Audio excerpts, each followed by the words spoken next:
Tofa, an bayyana gaskiya dangane da ministan ƙasar Nijar wadda a halin yanzu muke ɗauke da cikakkun rahotanni wanda za mu kunna muku a cikin wannan channel ta mai albarka. Sai dai mai sauraro kafin mu kai kunna maka wannan rahoto da muke ɗauke da shi, idan ya kasance wannan shine farkon shigowar ka a cikin wannan channel tamu na farko, da kada ka manta ka daure ka dangwala mana alamar subscribing kamar haka. Kana ka dangwala mana ƙararrawar sanarwa domin ta haka ne zaka iya cigaba da samun labaran namu da zarar mun ɗora. Ga cikakkun rahotannin da muke ɗauke da su ka saurara. Assalamu alaikum warahmatullah. Yan uwa da fatan kuna lafiya, alheri ya kai muku. Ƙasar Cote d'Ivoire ta kirayi jakadiyar Niger wai don su ja mata kunne don su nuna rashin yardansu na maganan da General Chani shugaban ƙasar mu yayi da ya tuhumi Alassane Ouattara da su Patrice Talon da Emmanuel Macron na cewa su nisance ƙasashen mu, na cewa su ne suke tallafa ma 'yan ta'adda. Yana da kyau anan mu zo mu yi maganan a hukumce mu diplomasiyyar mu ta Niger da sauran ma'aikatocinmu na cewa yanzu kusan shekara 3 da aka kafa hukumar CNSP, gaskiya sanyi ya yi yawa. Ministan harkokin wajen Cote d'Ivoire mace ce suka hido bayani suka ce sun kirayi jakadiyar Niger, ambassador cikin Niger, ita ma mace ce a Cote d'Ivoire, sun kiraye ta don su nuna rashin jin daɗin su ga bayanan da General Chani yayi a bisa shugaban ƙasansu Alassane Ouattara. Suka ce bayani wanda yana ɓata sunan Cote d'Ivoire kuma yana ma iya sa 'yan Cote d'Ivoire cikin haɗari, ya sa ƙasar su cikin haɗari. Suka ce Cote d'Ivoire kullum tana buɗe don wai a tantamna tsakanin ƙasashe don a kare zama lafiya a duka wannan region namu.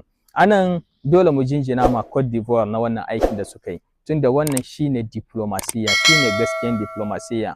In wani mutum ko ma wane ne ya yi ma shugaban ƙasanka abin da bai kamata ba, sai in kuna da jakada a cikin ƙasa ku kirawo jakadan ku nuna rashin jin daɗin ku, shi kuma ko ita kuma jakadan ta ɗauki wannan risalan da kuka bada ta aika ma gefenta mutanen da suka yi magana. Anan kenan ana maganan jakadan Niger a Cote d'Ivoire ta aika ma Niger rahotannin Cote d'Ivoire. Wannan shine a diplomasiyance ake yi.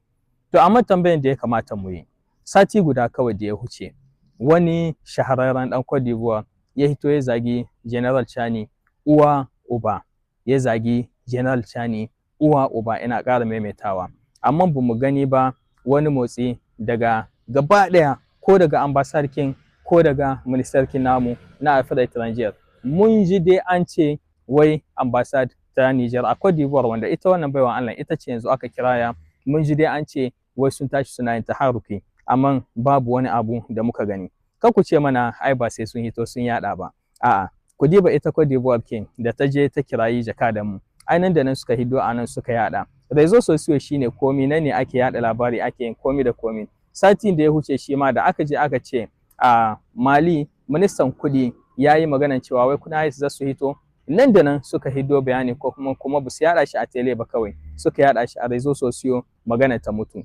To mu a nan menene Niger, kamar mun yi kowa ne iya komi da zan mu ce ba zan mu yi aiki da rezo sosiyo ba. Kenan da ambasadar mu ta Niger ta yi wani abu a lokacin da aka zagi mamman babanmu Baba Chani, da mun sani da sun hido bisa rezo, kuma da nan ne za a ce sun yi abin kirki. Amma sun yin busu yin ba, shiru ne, sai zamanto cewa yanzu Cote d'Ivoire counter attack ma ne ta yi mana. Mu ma lokacin da wannan aladan karan makosan ya zagi shugaban ƙasar mu, menene yasa ministarkin mu ta Afirka Étrangère bata kirawo jakadan Cote d'Ivoire a Niger idan akwai ba, ko kuma koma wane ne yake representan Cote d'Ivoire a Niger? Menene yasa bamu ga wani rashin jin daɗi ba ga Niger? Kamar ministarkin mu na Afirka Étrangère kin abin ya musu daɗi ne da aka zagi shugaban ƙasar mu, ko kuma ba su ji labarin ba, kuma menene yake faruwa? Kusan shekara 3 da kaha gouvernement mu ta Niger, gaskiya akwai minister wanda aikin su bayi. Farkon su kuma muna iya cewa diplomasiyan mu kusan zero ce a Niger. Ban mu ganin ta sai in an zo tarban wani ambassador ko ana wani babban biki a ba ministarkin mu takarda yayi kokarin ya karanta, ko kuma ana wani abu wurin ɗaukan fotuna. Akwai minister wanda masha Allah suna aiki yau a Niger, ministerkin da gaskiya suke kokari, suna aikin su da kyau. Muna iya cewa minister na tsaro, mun gani bakin kokarin su dai suna yi wurin tsaro. Ministerkin noma da kiwo suna yi matukan kokarin su, musamman ma tare aiki da suke tare da ONAHA da Fando Solidarity wurin harkan noman nan. Muna iya cewa ministerkin na artisana, musamman ma wannan lokacin na baya, sosai ta kama baiwa Allah nan, tana neman ta hiddo sunan Niger a duka duniya, kuma a kirawo mutane su zo suna tourism. Ministan na Jeunesse et Sport masha Allah yana bakin kokarin shi ma haka.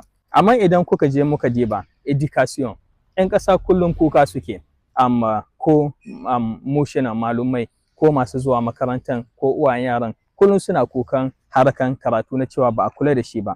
Communication kim na Niger bai huce 10% ba in muna so mu gaya ma gaskiya, ko wurin gyaran wasu harkokin sadarwan ko wurin ba da labarin communication kinmu ba sai mun faɗi ba, kowa ya sani. Petrol wahala, yau minister ne na uku muka yi a harkan petrol, har yanzu mun kasa cimma menene matsalan da yake faruwa na mafiyan petrol. Energy babu laifi, tana matuƙar ƙoƙarin ta wannan bawan Allah. Ministan kinmu na commerce Messi Abdullahi Saidu yana da energy, yana da komi, amma mu gaya ma kanmu gaskiya babu vision ta kirawo 'yan kasuwa daga kasashen waje. Shi kuma ministan na commerce dole ne ya san yadda ya samu hanyoyi ya yi atiran investisseur ko diaspora ta Niger da suke kasashen waje ko kuma manyan kamfanonuka da kasashen waje su rika kawowa. Matsalan ministar kinmu ta commerce ita ce vision, akwai energy, akwai nishadi a jena, amma dole in ana so a gina ƙasa sai da doguwar vision. Minister na finance da economy wanda da tana hannun Prime Minister Ali Lamin Zain kusan shekara 2 da rabi, har yau da cewa an yi sabon minister kin harkan kuɗi, harkan finance, harkan bunƙasa arziki a Niger kullum cikin duhu ne. Da wuya 'yan ƙasa su ga tabbaci me yake faruwa. Wasu bin aje ana cin bashi, mun yi wata 10 cikin ambargo, economy ya yi ƙoƙari ya riƙe, amma lokacin da aka cire mana ambargo kuma hamma Bank Mondial ta fara dawowa, amma kuma sai ya zamanto economy namu shi ma dai gashi nan cikin duhu, babu wata transparency ta kirki. Lokaci ne da ya kamata mu gaya ma kanmu gaskiya. Kullum IS muke magana, muna cewa muna so mu ci gaba, muna so mu ma mu samu incin kanmu, muna so mu ma mu gina ƙasar mu. Bai kamata ba a ce to a tafiyan IS kin nan mu ne koma baya ko mu ne muke ja da baya.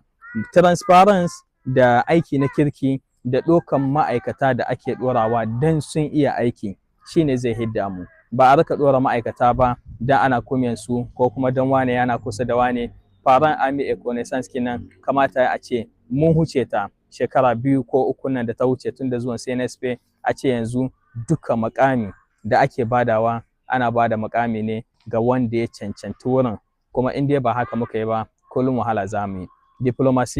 Diplomasiya ita ce image kin ƙasa a waje, tun da tsaro ana ƙoƙari ana yi, ci da 'yan ƙasa ana ƙoƙari ana yi. Diplomasiyan ta Niger kullum muna faɗi tana buƙatan gyara na kirki radical daga can ƙasa, sai an tono wannan iccen na diplomasin mu da a gyara shi. In ba haka ba kuma kullum wahala zan mu rika yi, ana cin mutuncin ƙasashen mu. Ambassador mu na waje su rasa direction kin ma da za su yi aiki, tunda su kansu ba su da wata vision na kirki. Haka daga minister kin babu wata direction da ake ba su ko wasu instruction na kirki da ake ba su. Kenan diplomasi ce za a rika yin ta kullum cikin wahala. Allah dai ya kawo mana gyara a ƙasar nan tamu ta Niger, da fatan kuma manyan ma'aikatan mu gaba ɗaya za su tashi su yi aiki na kirki, da fatan kuma masu decision kin ba da makami a cikin Niger daga shugaban ƙasan ko premier minister kin ko sauran manyan ma'aikatan ya zamanto cewa ba da makami a Niger ya zamanto ne ga wanda ya iya, ba kawai wanda ake gani yana